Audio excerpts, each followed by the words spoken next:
In the summer of 2006, while Italy was still drunk on the World Cup trophy it had raised in Berlin, another football miracle was brewing far to the south. For the first, and so far only, time in history, three Sicilian clubs reached Serie A together: Palermo, Catania, and Messina.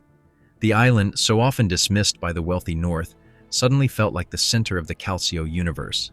Streets from Palermo's Via Roma to Catania's Via Etnea bloomed with pink, black, red, blue, and yellow-red scarves, and local papers crowed that football now stops at the Strait of Messina. The league kicked off on the second weekend of September.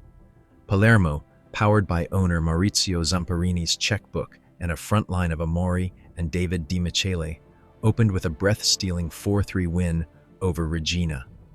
Messina, the smallest of the trio, edged Udinese 1-0 with goalkeeper Marco Storari repelling everything that moved. Catania, freshly promoted after 22 years away, stole a point in Florence thanks to owner Antonino Pulverenti's bargain hunting in South America.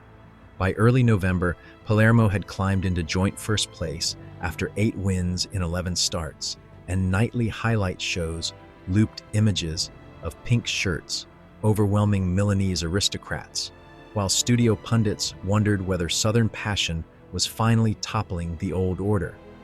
Yet the season was a double-exposed photograph, brilliance and darkness on the same frame. In the grandstands, the atmosphere was electric. In the spreadsheets, it was radioactive. Palermo's rise rested on a buy-low-sell-high conveyor belt.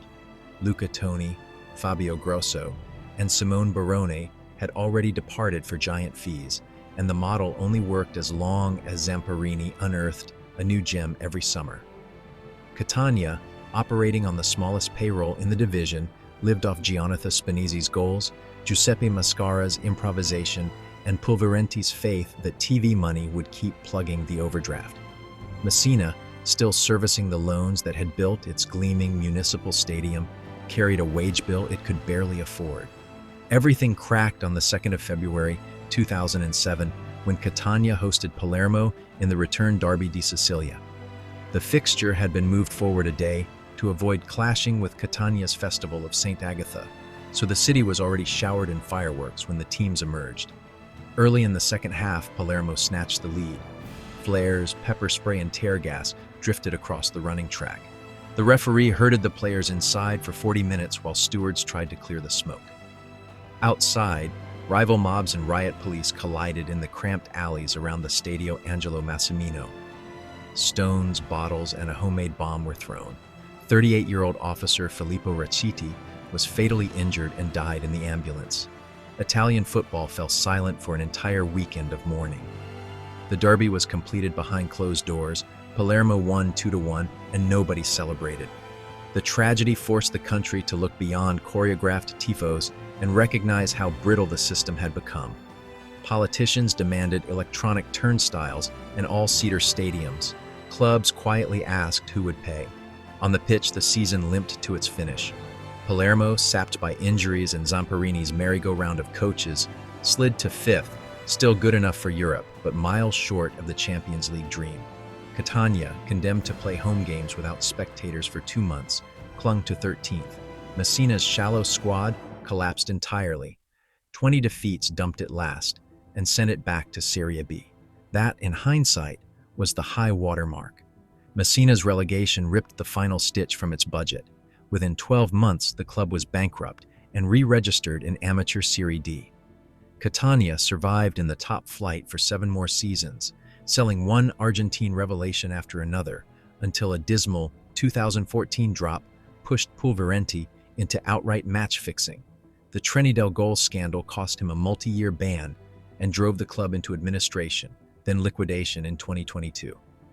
Palermo outlasted them all, reaching a Coppa Italia final in 2011 and nurturing Edinson Cavani, Javier Pastore, and Paulo Dybala. But Zamperini's spending eventually outran his revenue. In 2019, the federation revoked Palermo's professional license after discovering falsified accounts. The Rossonero had to restart in Serie D under new owners. Today, no Sicilian badge hangs in Serie A. Palermo are rebuilding in Serie B with foreign investors. Catania have begun crawling back from the ashes of bankruptcy. Messina flickers between the third and fourth tiers. The 9-month miracle of 2006-07 left both unforgettable nights and a ledger of unpaid bills. It proved that passion, talent, and a dose of southern defiance can lift an island to the summit of Italian football.